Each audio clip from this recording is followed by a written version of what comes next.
অফিসের বা এই প্যাকিং ইউনিটের সাথে যারা জড়িত অনেকদিন ধরে পরিশ্রম করেছেন, উপস্থিত রপ্তানিকারক বৃন্দ, উৎপাদনকারী বৃন্দ,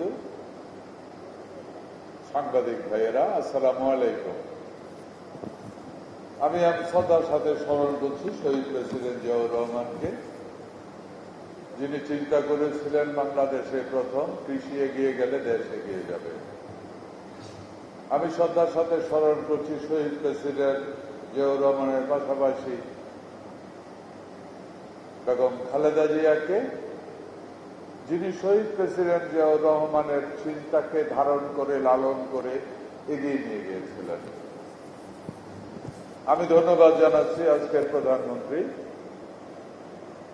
সম্মানিত প্রধানমন্ত্রী জনাব তারেক রহমানকে, যিনিও মনে প্রাণে বিশ্বাস করেন, ধারণ করেন, লালন করেন এবং বাস্তবায়ন করার জন্য পুরোদমে কাজ করে যাচ্ছেন আজকের প্রধানমন্ত্রী জনাব তারেক রহমানকে। স্মরণ করছি বিভিন্ন সময় বাংলাদেশকে অন্যায় অবিচার থেকে, জুলুম নির্যাতন থেকে রক্ষা করার জন্য যারা শহীদ হয়েছে, ৭১-২৪ যারা আন্দোলনে অংশগ্রহণ করেছে, শহীদ হয়েছে, তাদেরকে স্মরণ করছি যারা এই মুহূর্তে আহত আছেন, তাদেরকে যেন আল্লাহ দ্রুততম সময় সুস্থ করে তোলেন। প্রিয় উপস্থিতি, আজকে আমরা সবাই মিলে যে বাফার হিট সিস্টেম উদ্বোধন করলাম,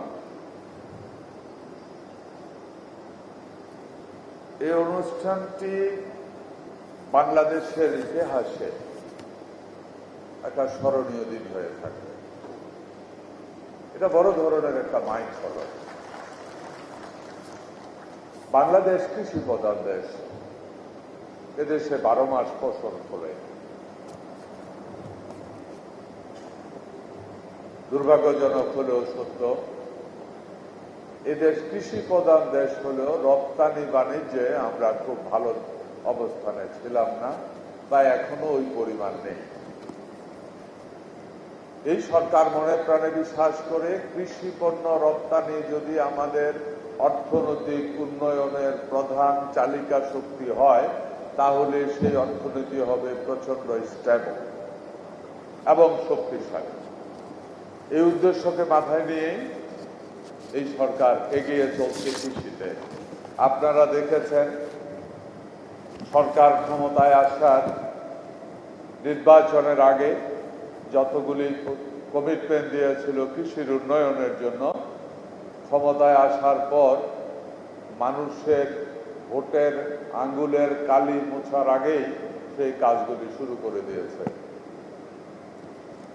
এর মধ্যে কৃষককে সেভ করার জন্য 10,000 টাকা ঋণ থেকে শুরু করে, ফ্যামিলি কার্ড, কৃষি কার্ড থেকে শুরু করে আমরা আজকের এখানে রপ্তানির জন্য হাইজেনিক প্যাকিংও আমরা উদ্বোধন করলাম। আমি খুব বেশিক্ষণ, আমি জানি আপনারা অনেক ডিলে হয়েছে, আমরা ইচ্ছার বাইরে ডিলে। আমরা চেয়েছিলাম ইন টাইম আসার জন্য, কিন্তু রাষ্ট্রীয় কাজ এমন একটা কাজ যেটা খুব বেশি গুরুত্বপূর্ণ, এটাকেই প্রায়োরিটি দিতে হয়। এই প্ল্যান সম্পর্কে আপনাদেরকে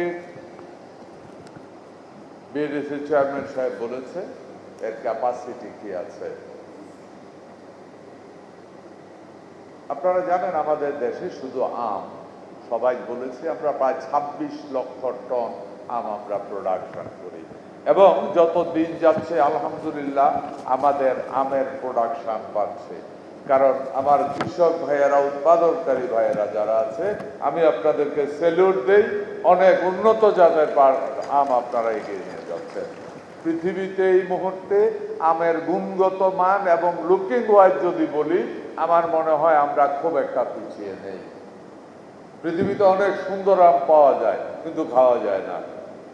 আমাদের এটা দেখতেও সুন্দর, খেতেও সুস্বাদু, যার কারণে প্রত্যেক বছর আমাদের দেশের আমের রপ্তানি বেড়ে চলছে এবং এরই মধ্যে আমরা এই সরকার ক্ষমতায় আসার এই 4 মাসের মধ্যে আমরা পৃথিবীর বেশ কয়েকটা দেশের সাথে বাংলাদেশ থেকে বিভিন্ন ফল ফ্রুট রপ্তানি করার জন্য আমরা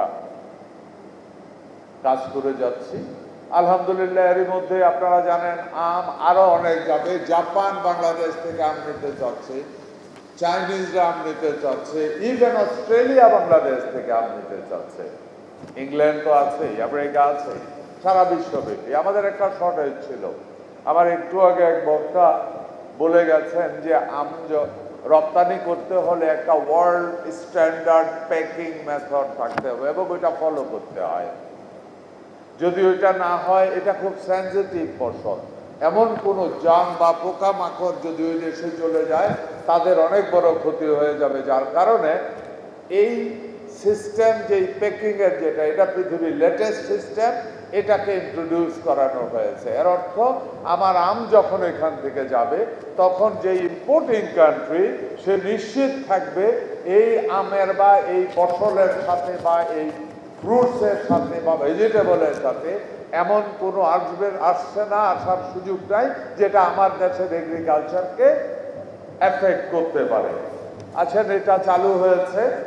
আমরা আশা করি এরই মধ্যে আগামী খুব বেশি দিন নয়, খুব কম সময়ের মধ্যে আমাদের আমের রপ্তানি আজকে যা রপ্তানি হচ্ছে তার থেকে কত গুণ বৃদ্ধি পাবে কল্পনাও করতে পারেন না। আমাদের টার্গেট আমরা 26 লক্ষ টন আম উৎপাদন করি। আমরা সবাই বলি আম খুব সুস্বাদু, সবাই ঠিক আছে, সবকিছু খাওয়ার তো একটা